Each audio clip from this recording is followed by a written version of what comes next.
தேவன் சொல்லுகிறார், ஒருவரும் உன்னை என்னுடைய கரத்திலிருந்து பிடுங்க முடியாது, பறிக்க முடியாதுங்கிறார். No one can snatch you from the hands of the Lord, said by our Master Jesus Christ. எனவே நான் என்ன சொல்லுகிறேன்னா, நீங்கள் சோர்ந்து போகாதீங்க, தயக்கத்தோடு வாழாதீங்க, ஐயோ விழுந்து விடுவோமோ அந்த பயத்தில் போகாதீங்க. ஏனென்றால் உங்களை அழைத்தவர் உண்மையுள்ளவர் என்பது மாத்திரமல்ல, கடைசி வரைக்கும் உங்களை பாதுகாக்க அவர் உண்மையுள்ள தேவனாக இருக்கிறார். ரைட்? அவர் வாக்கு மாறாத தேவன். என்னிடத்திலிருந்து ஒருவனும் உன்னை பிரிக்க முடியாதுப்பா, பறிக்க முடியாதுங்கிறார். ஏன்? உன்னை அவர் தன்னுடைய உள்ளங்கையிலே வரைந்து வைத்திருக்கிறார். நீ செய்கிற பாவங்களும் அவருடைய கரத்திலிருந்து உன்னை பறித்து கொண்டு செல்ல முடியாது என்பதை நீ அறிந்து கொள்ளுவாய் என்றால், அவர் மீது உள்ள பாசத்தில், அவர் மீது உள்ள நேசத்தில் நீ வளருவாய். அந்த நேசம்தான் அவரோட மேல் சார்ந்து இருக்கக்கூடிய விசுவாசத்தை உனக்கு தருகிறதாக இருக்கிறது. அவர் என்னெல்லாம் உன்னை நம்புகிறார் பாரு. உன்னை கொண்டு உலகத்தை ஆசீர்வதிக்க முடியும்னு நம்புகிறாருப்பா. ஆமாம். ஆனாலும் அவர் என்ன சொன்னார்? நான் செய்ததை செய்வாய், அதை விட பெரிய கிரியைகளை செய்வார். ரைட்? அப்போது கிறிஸ்துவுக்குள் எனக்கு மிகவும் பிரியமான தேவர்களே, தேவன் உங்களை நம்புவது போல நீங்கள் உங்களை நம்ப துவங்குங்கள். குறிப்பாக 2 காரியத்தில் நீங்கள் நம்ப துவங்குங்க. நான் திரும்ப சொல்கிறேன் பாருங்கள். தேவன் உங்களை நம்புகிறது போல நீங்கள் உங்களை 2 காரியங்களிலே உங்களை பற்றி எழுதியிருக்கிற 2 காரியங்களை நம்புவீர்களா? முதலாவது என்ன தெரியுமா? நீங்கள் பரிசுத்தமாக்கப்பட்டு இருக்கிறீர்கள். You are fully qualified. இதை நீங்கள் நம்பணும். ஏன்? உங்களை பற்றி அதை எழுதியிருக்குது. எப்பொழுது நம்ப முடியும் என்றால், உங்களுடைய ஆவி மனிதனை குறித்த ஒரு அறிவு வேணும். The inner most man, spirit man.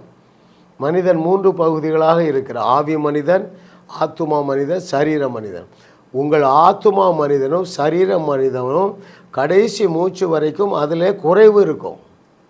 ஆனால் உங்களுடைய ஆவி மனிதனை அவர் தகுதிப்படுத்தி சீல் பண்ணிட்டார்.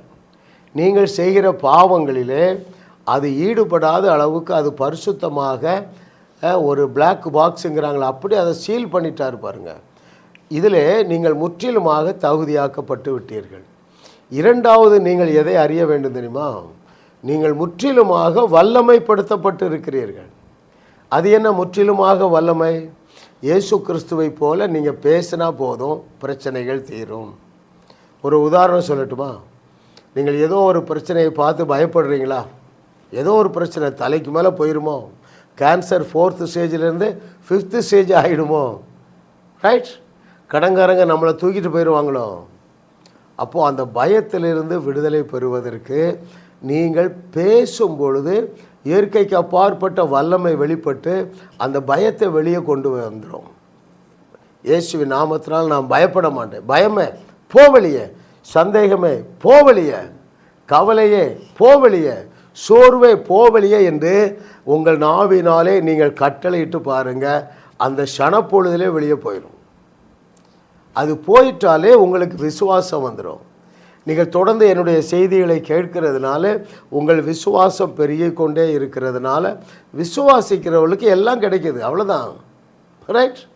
உன் விசுவாசத்தின்படி உனக்கு ஆக கிடவது, உன் ஜெபத்தின்படி உனக்கு ஆக கிடவது என்பது எனது மாம்ச சிந்தை, கார்னல் மைண்டு.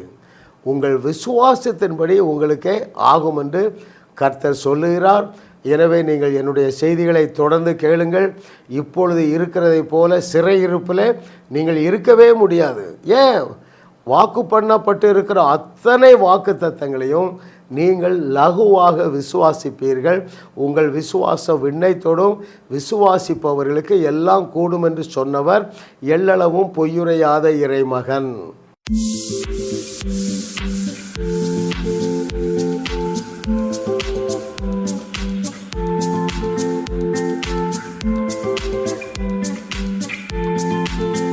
ஜாஸ் மினிஸ்ட்ரீஸ் யூடியூப் சேனலில் தொடர்ந்து செய்திகளை கேளுங்கள், சப்ஸ்கிரைப் செய்யுங்கள், வீடியோக்களை லைக் செய்து பலரோடும் பகிர்ந்து கொள்ளுங்கள். அவர்களும் ஆசீர்வதிக்கப்படட்டும்.